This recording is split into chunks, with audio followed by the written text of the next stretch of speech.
Dr. Mark Schillinger is a stress management expert, and he joins us with some inspiration to become mindful in the new year. Happy New Year. Thank you for having me. I really appreciate it. So I want to get right into it, Dr. Schillinger. Mindfulness, kind of a buzzword that you hear a lot, but how would you actually describe it? I would describe it very simply. In order to really have your brain secreting the kind of chemicals that will keep you calm and relaxed, mindfulness is about keeping your attention right in the present moment versus trying to future plan or scrolling on your phone, like just being present to what's happening. It's about the healthiest thing you can do for your mind and your body. You know, that is harder to do than you think it is, I imagine, because I find myself, just even driving in the car, you're thinking about what to make for dinner. What's some good ways to pull yourself back into the present? First of all, when I teach my patients the techniques that I do, they only take about 15 or 20 seconds. So I can't take the time on this show to teach it to you, but I will tell you this. It involves breathing out longer than you breathe in, so you'll start secreting endorphins, chemicals which relax you. And it involves just stating to yourself what's actually happening. So I would just say, oh, I see somebody looking at me. I see 1, 2, 3, 4 plants outside. In other words, keep your brain only stating to yourself what's actually happening, and longer exhales than inhales. And just in a few seconds, you can actually relax your body and be more present. Now, Dr. Mark, people often find themselves stressed out and anxious in all different places, even the workplace. It sounds like this is a technique that you can maybe just kind of sit in a quiet corner and do anywhere? You don't even have to sit in a quiet corner. You can be looking at somebody. I could be looking at you and doing the breathing and just stating to myself what's going on and still pay full attention.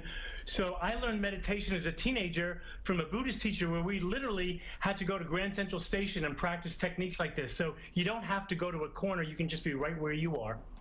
Dr. Mark, what are some of the physiological changes that happen internally when you're mindful? When you are mindful, as I said before, the endorphins get secreted. So your muscles relax, you stop racing in your mind, your heartbeat goes down to a much more comfortable level, you can digest your food better, and you have more range of motion. You can actually move more because there's not so much spasming or tension in your body.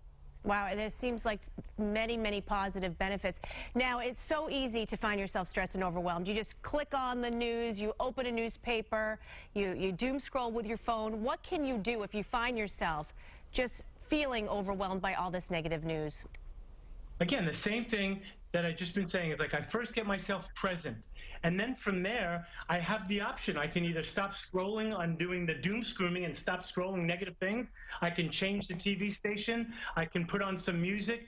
There's so many choices. I don't recommend that people sit in front of the screen and watch bad news all day. It is the worst thing for your health. Stress is the #1 cause of all illness. And these devices, especially the news, can really cause you to get sick. No kidding. Yeah, it's important to put down those devices, but it's so easy to pick them up. So I'm looking to you to find some ways to manage our lives to help them become more positive. So here's how I do it. I'm really famous with my patients and the parents that I coach, because I work with families in my nonprofit, Young Men's Ultimate Weekend, for being known as the 1-minute stress manager. I can meditate for a minute. I can do exercise in a minute. I can read something positive in a minute. I can put on a YouTube video that shows nature scenes and watch that for a minute. I can text my sister and tell her I love her in a minute. There's so many things that people can do in 1 minute or less just to get your mind off the device so you're not secreting all those dangerous chemicals that make you sick. One last question for you, Dr. Schillinger. If somebody was going to begin, it is a new year, people are starting things fresh, how would you tell them to get started to embrace mindfulness? Find a mentor or a teacher like me, or there's so many good apps now on the internet. There's so many good websites that can teach you mindfulness-based techniques. They're all having the same goal, which is to keep you present. And when you learn how to do that, if you do that first thing this year and really become good, it'll take you just a few weeks. Your whole life will change, because no matter what's going on around you, you'll have the ability to stay calm. That's an important skill that humans have lost touch with how to do. You're right. That's a life skill. Dr. Mark Schillinger, thank you so much for joining me. Thank you for having me.